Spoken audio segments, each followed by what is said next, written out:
east, which would make a Pakistan suspended in two halves, with almost nothing in common and 800 miles of India in between. Jinnah refused to discuss these drawbacks for Pakistan, or any matters that might have caused divisions within the Muslim League. He was used to being in control, and before meeting Mountbatten, he prepared himself with care. It was generally regarded that Jinnah was a remote and rather Lady Louis. The idea being, of course, that Lady Louis would be in the middle, and Mr. Jinnah and Mountbatten on both sides. And Jinnah made his first effort of the charming remark describing, saying that he was a rose between two thorns. Unfortunately, he was in the middle. What did he say to you after his first meeting with Jinnah? Well, he said, by God, he... Jinnah had few friends. No one knew him well. And he kept one secret that might have changed history. In early 1947, Jinnah learned his life was nearly over. He had incurable TB. Had Congress or the British known, they would have redoubled their efforts to keep India united. Gandhi above all. The state of Pakistan that he had led the Muslims to demand would include millions of Hindus and Sikhs. The province of Bengal was slightly more than half Muslim, but it was almost half non-Muslim, and its capital, Calcutta, was the largest Hindu city in India. The Punjab was similar, half Muslim, but containing millions of Sikhs, who defiantly launched their own claim for a state.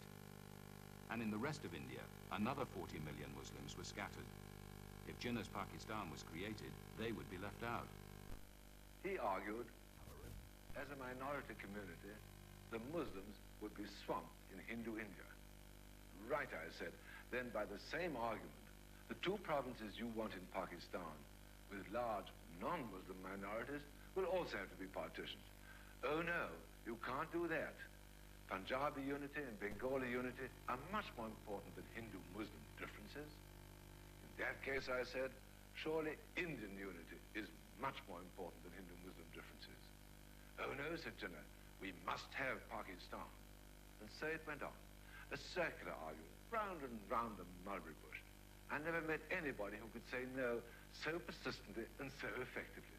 Jinnah, he could not withdraw the Pakistan demand or persuade the British to give it to him in full. Go home with class.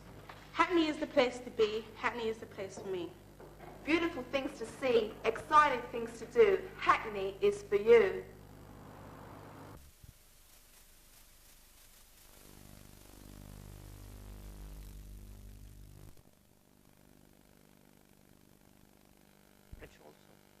When they would leave? When they would leave. And naturally, when they decided to leave, then he disclosed that. Even before Mountbatten arrived, Congress leaders, except Gandhi, had accepted Pakistan. But it was much smaller than he had demanded. Instead of the whole of Bengal, he would get the Muslim area only. And in the Punjab, he would receive only the West. Jinnah had called this a truncated and moth-eaten Pakistan. He had said he would never accept it.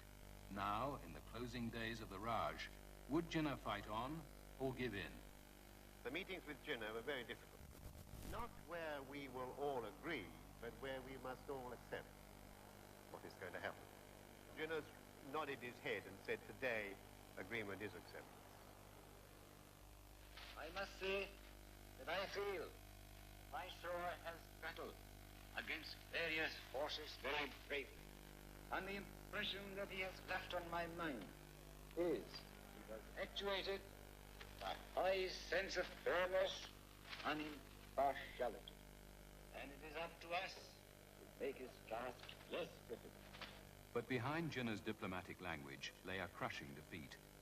Mountbatten and Congress had kept Pakistan to a bare minimum. It is with no joy in my heart that I commend these proposals to you, though I have no doubt in my mind that this is the right course. A proposal to allow certain parts to secede, painful for any of us to contemplate. Nevertheless, I am convinced that our present decision is the right one. We are little men serving great causes, but because the cause is great, something of that greatness falls upon us also. Mighty forces are at work in the world today and in India, and I have no doubt that we are ushering in a period of greatness for India.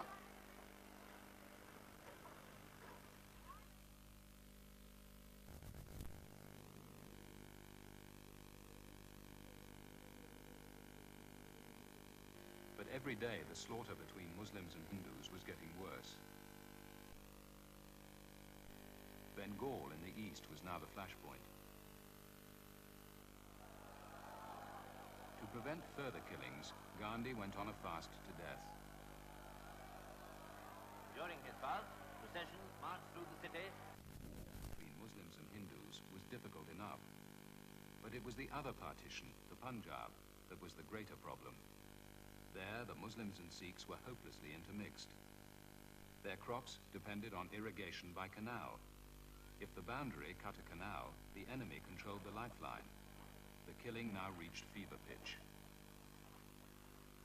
Muslims in East Punjab began moving out of India to the safety of their future homeland, Pakistan.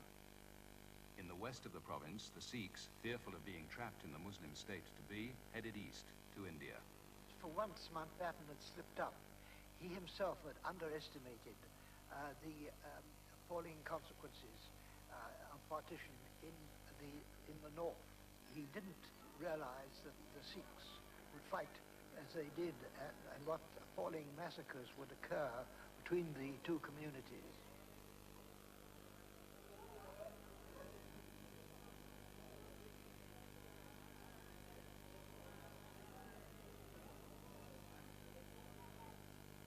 As each side began a mass slaughter of the other, Sikhs headed for Amritsar with its golden temple, the holy shrine of the Sikhs.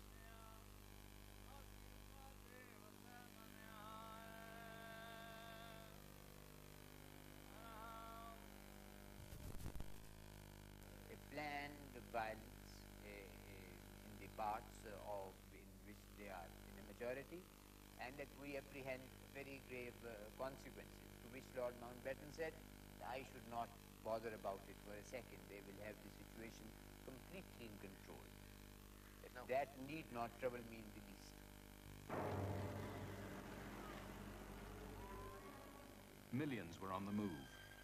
Every family desperate to be on the right side of the boundary line.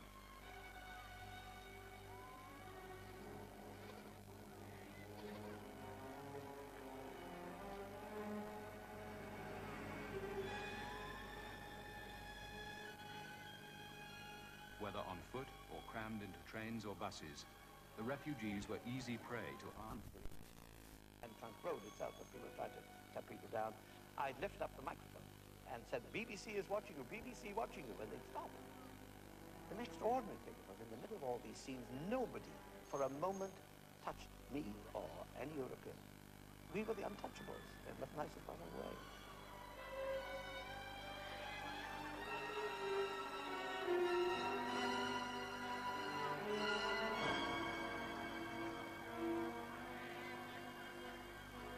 I remember one afternoon there was a convoy which came across from Firozpur in India, and these refugees were in a very miserable condition. It was not uncommon to find as many as 200 or 300 men, women and children coming along stark naked without a stitch of clothing on them. They were horribly mutilated, maimed. Some of them had broken limbs. The women had their breasts cut off. There were children carrying dead children just for the sake of burying them in the soil of Pakistan. And all told, it was not a very pretty sight, I can assure you.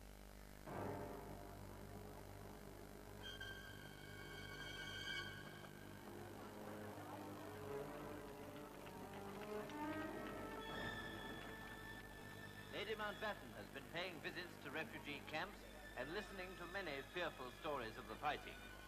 At Jalandhar and Amritsar, for example, thousands of refugees told her of their appalling experiences. As if the massacres were not enough, floods have added to the terrible tribulations of the people of the Punjab. The heavy rains have swollen the river Ravi, and many refugees have been stranded, unable to cross to safety. Some food has been dropped by air, But the tragedy is on too big a scale for such a solution. There is little safety even in travel by railway, for many trains have been attacked and the passengers killed. The trains ran a serious risk. They had to water the engines, and they were Anglo-Indian drivers who shunt the train into a siding, go off to water the engines. That gave the seat bands a chance. They come in, and they go right through the train and kill everybody. The train would then shunt onto Lahore, where in the siding they'd have to take the dead out. And they were a terrible sight. I don't go into details, but you can imagine. You could almost see them coming with the fly swarms around them. And when the bodies were taken out and laid down, and they would be about 2,000 at a time. I never forget one station official turning to me, who was obviously used to order, the pride of British India was the railways, a tremendous system. And he looked at that and he said to me, in a voice I'll never forget, "Sir, it is hardly worth issuing tickets anymore." A good man, horrified by the collapse of all. The next door was the Walton railway station. We were taking these trains there because otherwise people were getting worked up in Lahore. And there you saw bodies of women, bloated bodies of women, some suckling their babies, and these lances right through the babies and the mothers. Bloated bodies, pulling them out, it was, you couldn't sort of get to the compartments, number one, on account of the smell that was there. And then to look at those bodies, no human being could stand the sight of women in such conditions, cut up and badly draped and badly handled.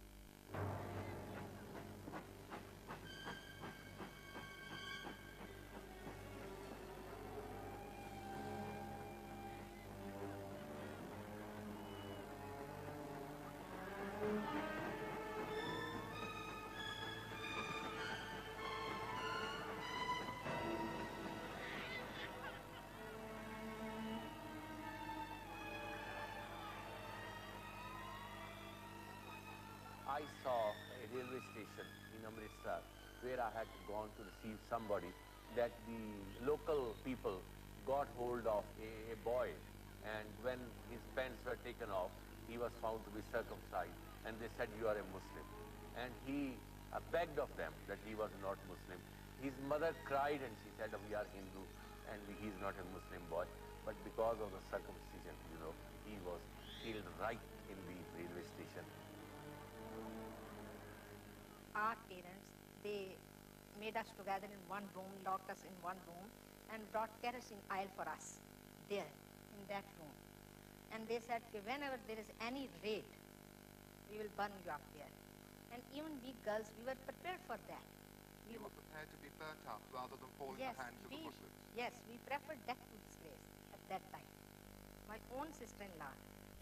New results of communal discord, I realized that in their present mood, the religious groups were just not going to be able to live together. They were tearing their country to pieces. Mountbatten made only 2 visits to the riot areas. His priority was to get out before British prestige collapsed entirely amid the slaughter. I think that this was the only big mistake he made.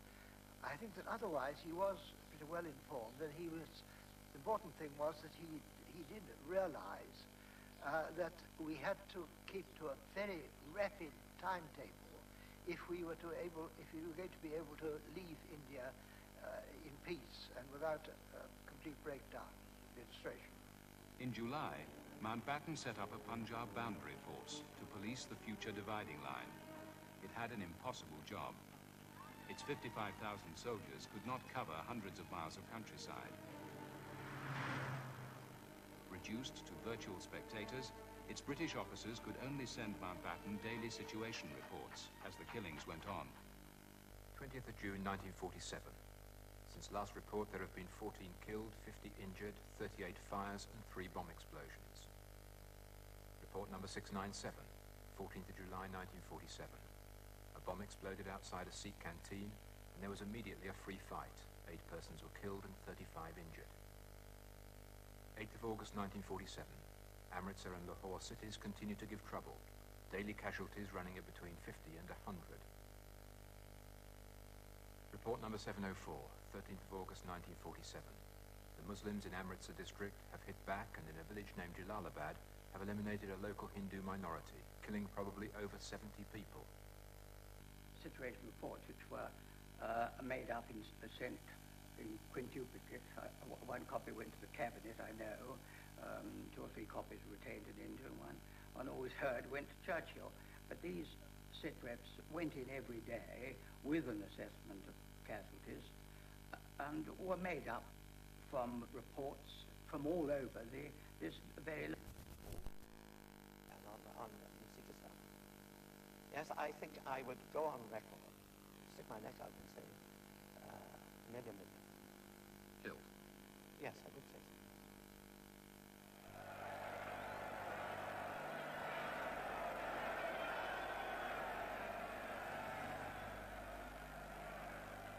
Mountbatten wanted to be the head of state, the Governor-General of both the 2 new Commonwealth members, India and Pakistan. Nehru suggested it. Jinnah said no. So on August the 13th, the last Viceroy was in Karachi to see Jinnah installed as Pakistan's first Governor-General. Muslims of India have shown to the world that they are a united nation. Their cause is just and righteous, which cannot be denied. But the celebrations couldn't hide the reality. Lacking an army and civil service, even government files and typewriters, Pakistan began life with few tangible assets.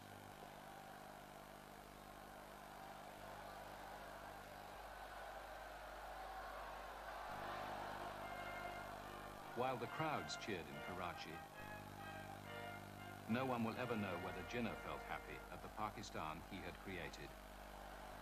But in India the following day, everyone was happy. The scene in Delhi was typical of hundreds of towns throughout the vast territory that was about to become the dominion of India. Cows, being held sacred by the Hindus, are never driven off the pavement, and all the familiar activities to be witnessed in this teeming city were being carried on as usual. But there was an undercurrent of pent-up excitement, for everyone knew that India, Hindustan India, was now to be free and independent. Independence Night was superb. It seemed that 150 years of